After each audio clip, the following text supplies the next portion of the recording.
नमस्कार विद्यार्थी मित्र मैत्रिणींनो, माझ्या यूट्यूब चॅनलवर तुमच्या सर्वांचे मनपूर्वक स्वागत आहे. आज आपण 2013ला जो TETचा पेपर क्रमांक 1 झाला होता त्यातील 30 प्रश्नांची उत्तरे पाहणार आहोत. जर तुम्हाला या 30 प्रश्नांचे स्पष्टीकरणही पाहायचे असेल तर तसे तुम्ही कमेंट बॉक्समध्ये सांगू शकता. मी तुम्हाला स्पष्टीकरणासहित उत्तरे असलेला व्हिडिओ अपलोड करून देण्याचा प्रयत्न करीन. तर आपला पहिला प्रश्न असणार आहे, आता ही जो उतारा दिलेला आहे त्यावर आधारित काही प्रश्न दिलेले आहेत आणि त्या उतार्यामध्ये या प्रश्नांची उत्तरे शोधायची आहेत. आपला पहिला प्रश्न आहे प्रश्न क्रमांक 31. भाषेला लेखकाने कोणती उपमा दिलेली आहे? आणि याचं उत्तर आहे ऑप्शन क्रमांक 3, समाज पुरुषाला चेतना देणाऱ्या रक्ताची. हे आपलं उत्तर आहे. प्रश्न क्रमांक 32. भाषेच्या संवर्धनासाठी आणि प्रसारासाठी झटणारा माणूस लेखकाला कोणत्या देशात भेटला? याचं उत्तर आहे ऑप्शन क्रमांक 4, फ्रान्स या देशात भेटला. प्रश्न क्रमांक 33.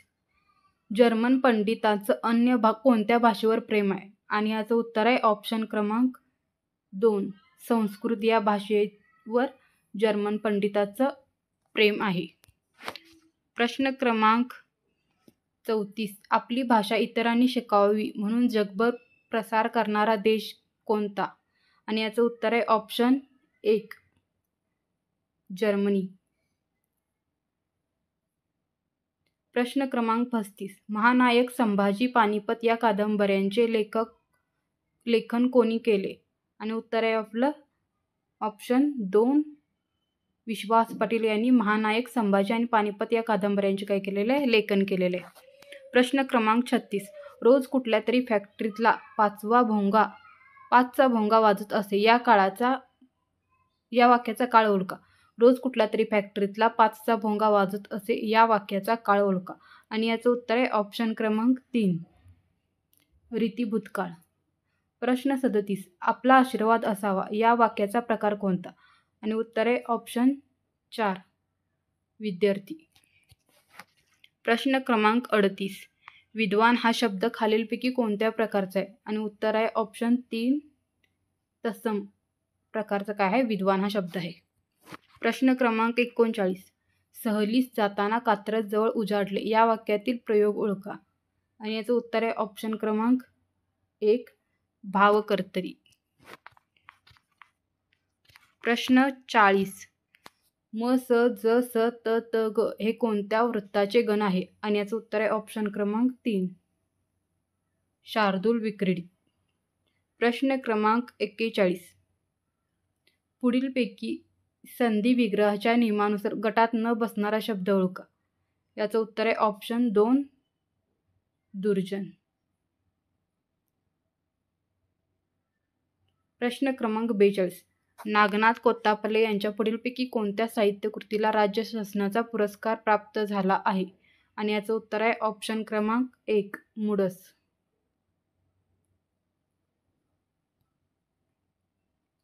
प्रश्न 43. पुढीलपैकी अशुद्ध शब्द ओळखा. आणि याचं उत्तर आहे ऑप्शन 1, नाविन्य. प्रश्न 44.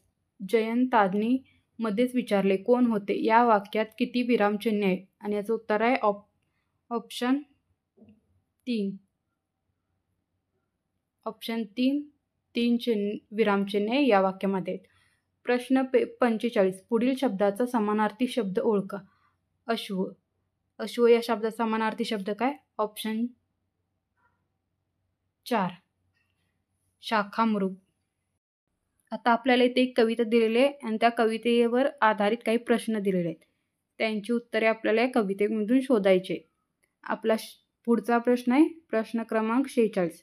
शेतकरी काळ्या आईची पूजा करतो म्हणजे काय करतो? शेतकरी काळ्या आईची पूजा करतो म्हणजे काय करतो? ऑप्शन 1, शेतात कष्ट करतो. प्रश्न 47. शेतातली पिके पाहून कोणाचे देहभान हरपते? याचं उत्तर आहे ऑप्शन 1, निसर्गाचे देहभान हरपते. प्रश्न 48. कवितेतील मोत्यांचा मळा या शब्दाचा समर्पक अर्थ काय? आणि याचं उत्तर आहे ऑप्शन 3, शेतातील पीक. मोत्यांचा मळा याचा समर्पक अर्थ काय आहे? तर शेतातील पीक. प्रश्न 49. कवितेत कोणत्या अनमोल हरितरंगदर्शक रत्नाचे नाव आले आहे? याचं उत्तर आहे ऑप्शन 1 पाचू. प्रश्न 50. जहाल या शब्दाचा योग्य विरुद्धार्थी शब्द ओळखा. तर जहाल या शब्दाचा विरुद्धार्थी काय आहे? मवाळ. प्रश्न 51. पुढील म्हण पूर्ण करा. पदरी पडले झोंड. आणि उत्तर आहे ऑप्शन 1 हसून केले गोड. पदरी पडले झोंड, हसून केले गोड.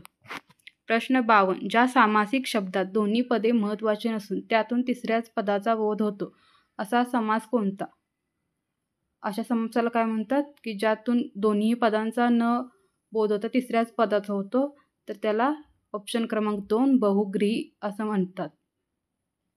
प्रश्न 53. पुढीलपैकी भाववाचक नसलेले नाम शोधा. आता खाली जी नामं दिली आहेत त्यातून भाववाचक नाम नसलेले शोधायचे आणि याचं उत्तर आहे ऑप्शन क्रमांक 4 स्वतंत्र. प्रश्न 54. साधर्म्यावर आधारित आणि वैधर्म्यावर आधारित असे भेद कोणत्या अलंकारात आहेत? साधर्म्यावर आधारित आणि वैधर्म्यावर आधारित असे भेद कोणत्या अलंकारात आहेत? याचं उत्तर येणार आहे ऑप्शन क्रमांक 1 दृष्टांत अलंकार. प्रश्न 55. पुढीलपैकी निश्चितपणे पुरुषवाचक शब्द ओळखा. तर यातील पुरुषवाचक शब्द कोणता आहे? याचं उत्तर आहे ऑप्शन क्रमांक 1 क्लास. प्रश्न 56. पुढीलपैकी निश्चितपणे एकवचनी शब्द ओळखा. आता यातील निश्चितपणे एकवचनी शब्द कोणता आहे? तर उत्तर आहे ऑप्शन 3 फोटो. हा काय एकवचनी, बाकी सगळे अनेकवचनी आहेत. प्रश्न 57. पुढील वाक्यातील नाम कोणत्या विभक्तीत आहे? मुलांनी आज्ञा पाळावी. हे कोणत्या विभक्तीत आहे? तर याचं उत्तर आहे ऑप्शन क्रमांक 4 तृतीया अनेकवचनी.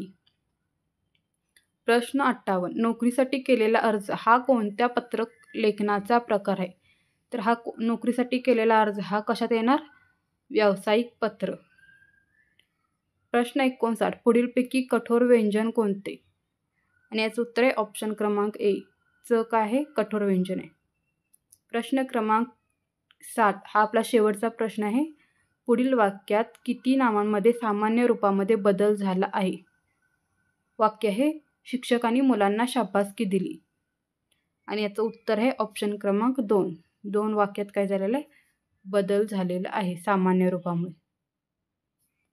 अशा प्रकारे आपण मराठीतील 2013च्या पेपरमधील पेपर 1 या पेपरमधील प्रश्नांची उत्तरे पाहिलेली आहेत. जर तुम्हाला या प्रश्नांचे स्पष्टीकरणही पाहायचे असेल तर तसे तुम्ही कमेंट बॉक्समध्ये कमेंट करून सांगू शकता. मी तुम्हाला व्हिडिओ उपलब्ध करून देईन. धन्यवाद. जर तुम्हाला हा व्हिडिओ पसंत पडला असेल तर तुम्ही चॅनलला सबस्क्राईब करा, लाईक करा आणि शेअर करा. म्हणजे तुम्हाला माझे असेच व्हिडिओ पाहावयास मिळतील. धन्यवाद.